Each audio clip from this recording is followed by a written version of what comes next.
Lahat na ng issue sa Pilipinas pinupukol except itong flood control. Oh, di ba? Ito, may papakita ako sa inyo dito. Tingnan ninyo. Ang tindi nito. Naglabas ng precautionary hold departure order ang Korte sa Maynila laban kina Senador Jinggoy Estrada, dating Public Works Secretary Manuel Bonoan at 3 iba pa.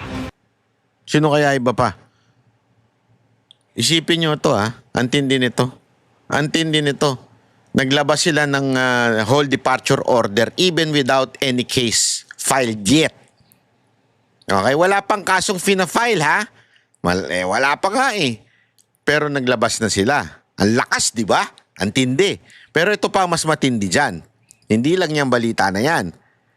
Wala pa dyan si Bernardo.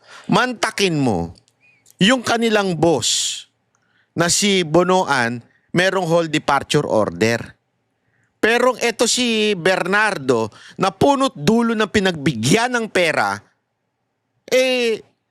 walang hold departure order. Alagang-alaga ni Remulla. Lupit mo talaga? Hindi, ang lupit niya talaga eh. Para siyang protektado, bayaning-bayani. Pero kasi tandaan ninyo siya yung pinaka-funnel eh. Ano ibig ko sabihin? Lahat naman nagsasalita, lahat ng mga opisyal nila, ang tinuturo, pupunta lahat sa kanya. Yung pera. At inamin naman din niya. Tapos, tsaka ibibigay doon sa sekretary, tapos kay ganito, kay ganire, kay kani-kanino daw niya binigay. Pero ikaw yung pinaka talagang itinuturo. Diba? Lahat ikaw. Bakit ikaw ngayon ang parang bida? Parang ganito lang yan eh. Parang ito yung pinakamatinding analogy dyan eh. Kunwari, ikaw kriminal ka. Ikaw ang kumidnap. Diba? Ikaw ang nanakit. Tapos ikaw ang gumahasa. 'Di ba? Lahat ikaw ang gumawa. Tapos ikaw pa ngayon ang bayani. Bakit? Ano ginawa mo? Nagturo ka lang ng iba. Yun lang ang ginawa mo. Hindi, siya talaga yun eh. Pero ikaw lahat ang gumawa. Kasi inamin mo naman. 'Di ba? Parang kung yung ginahasa para bagang ginahasa mo yung budget eh. Parang gano'n ang nangyari. 'Di ba? Ibig sabihin, dumaan sa iyo eh. Meron kang pag-amin na ito, nagkaroon ka ng pera dahil dito sa umamin nga siya, paiyak-iyak pa nga siya doon eh. Tapos tinuro niya sino? Si Bonoan, tinuro din niya itong si Revilla.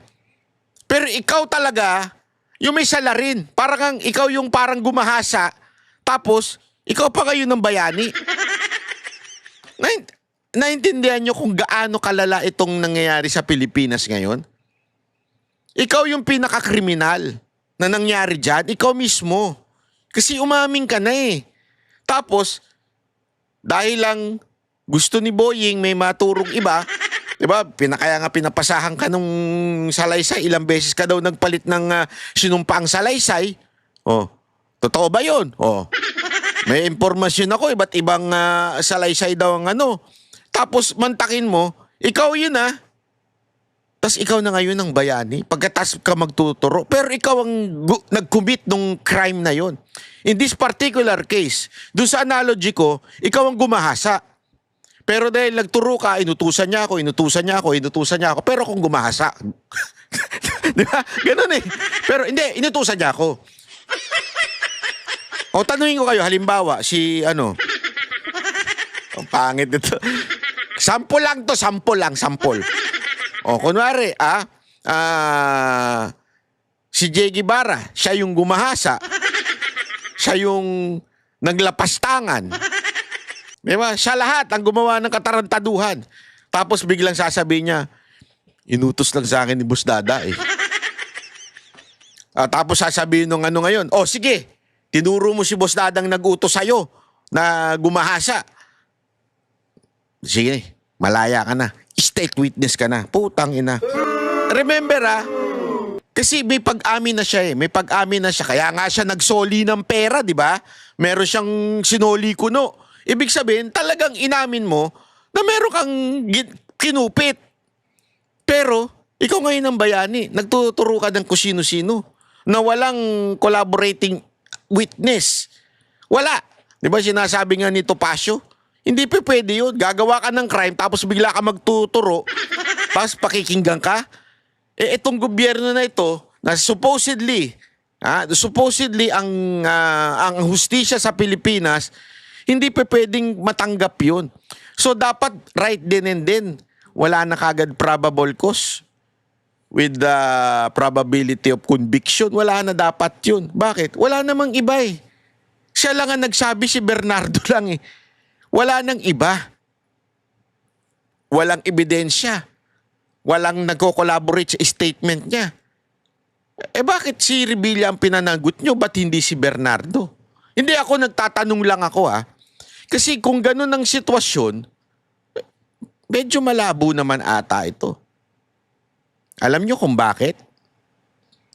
Kailangan nilang ilihis si Bernardo. Because Bernardo knows. Bernardo knows kung sino ang mga nakatanggap. Ngayon, I do not know if there is a deal. Wag mo nang ituro yung totoong mastermind. Magtuturo ka na lang ng iba. Kami nang bahala sa'yo. Bayani ka. Ay, sa tingin ninyo, sino pa ba yun? Hindi nyo ba napansin?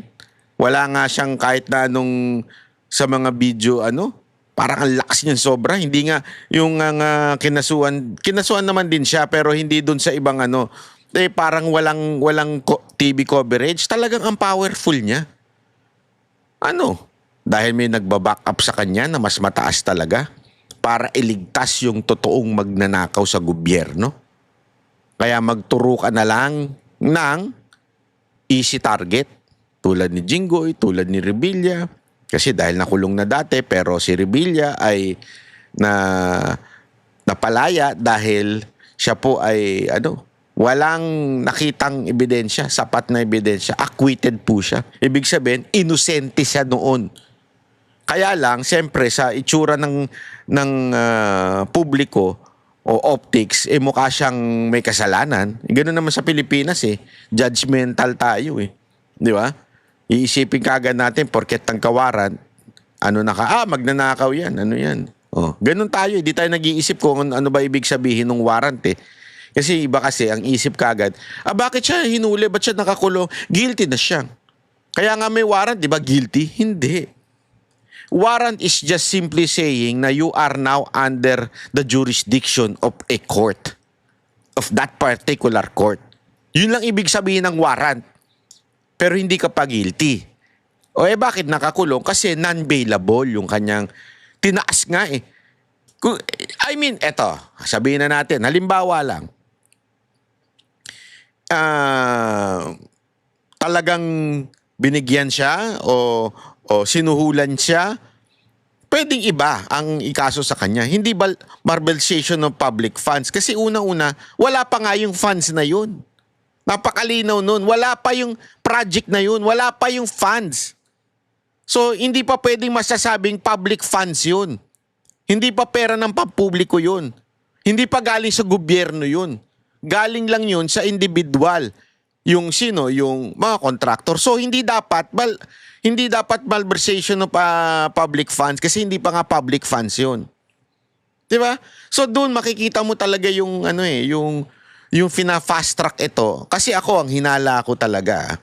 Hinala ko ang gagawin nila, ikukonvict nila ito. Sigurado ako, demonyo itong gobyerno to Wala sa ulirat tong gobyerno to. Noong panahon na sila ay nagkaroon ng warrant noong panahon ni Pinoy, kahit papaano si Pinoy siguro may konsensya pa. Pero itong gobyerno to, demonyo ito. Nothing is impossible with this government. Babaluktutin at babaluktutin nila ang batas. Tingnan mo, ba't nandun si Boying Rimulya sa ombudsman? Bendalo talaga yung ginawa dun. Kaya itong Bendalo Brothers, di ba? Bendalo yun May kaso, bigla na walang kaso. Bawal na bawal yun para i-hire ka sa ombudsman. Doon pa lang kita mo na kagad yung bending dalo. How much more dito? Nahawak nila lahat. They can bend the law to convict Revilla para lang quote-unquote may masabing, o tingnan nyo na, kahit kaalyado namin, kinukonvict namin. Which is hindi naman talaga nila kaalyado yan si Revilla. Kung kaalyado nila yan, di sana lahat sila pumirma, yung anak nila ng impeachment ni VP Sara Duterte, hindi nga pumirma. So ano ibig sabihin nun? Talagang hindi sila kaalyado. Nagkataon lang kasi lakas ito si Revilla. Yung kanyang partido, lakas. Alam naman natin, ang lakas. Kasi ganyan yan pag partido, pag nagsama-sama, nag-unify ang mga partido, wala kang choice kung hindi sundan ang partido mo. So sumaba lang siya. At saka remember, unity team sila nun Ang kumalas lang naman si VP Sara Duterte, pero the entire partido na magkakasama noon, magkakasama pa rin. So hindi siya pwedeng basta-basta kakalas. Pero alam natin na lahat ng anak ni Bong Revilla, lahat ng kamag-anak na nasa Congress ay hindi pumirma sa impeachment ni VP Sara Duterte. Kaya ito ang easy target at talaga nga naman, alam mo yun, merong magkakaroon ito ng tama sa unang-una dito sa Cavite. Alam naman natin tong Cavite, kailangan nila Kailangan nilang, kaya nga ngayon, ang tindi ng mga banat sa mga Revilla, mga congressman na anak niya. Ang tindi ng banat Bakit? Gusto talaga nilang agawin ng Cavite. Cavite is a vote-rich city.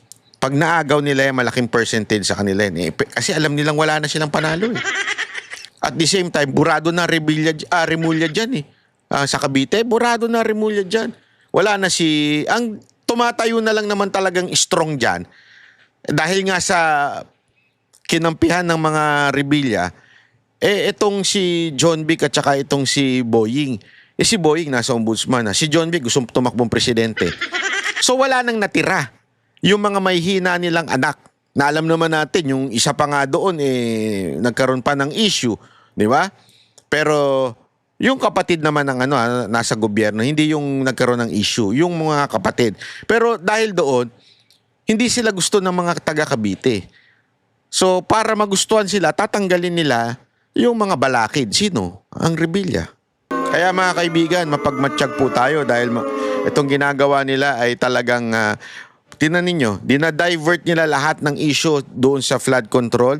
Tapos may diversion pa within the flood control. Ang tinutulak nila itong mga sila Bong Revilla, si Jinggoy, si Villanueva. Yun ang mga tinutulak nila. Aside from that, within merong diversion, may diversion pang mga issue tulad ng ICC, tulad ng kay Marcoleta, yung China, pinalalaki. Di ba? Kaya mga kababayan, magbantay lang tayo at magandang gawin ninyo, i-share ninyo itong video na ito para mamulat. Kasi alam nyo, marami namumulat dito sa video natin, lalo na yung mga shorts and reels natin. Kaya kung maaari, mag-subscribe na rin din po kayo, okay?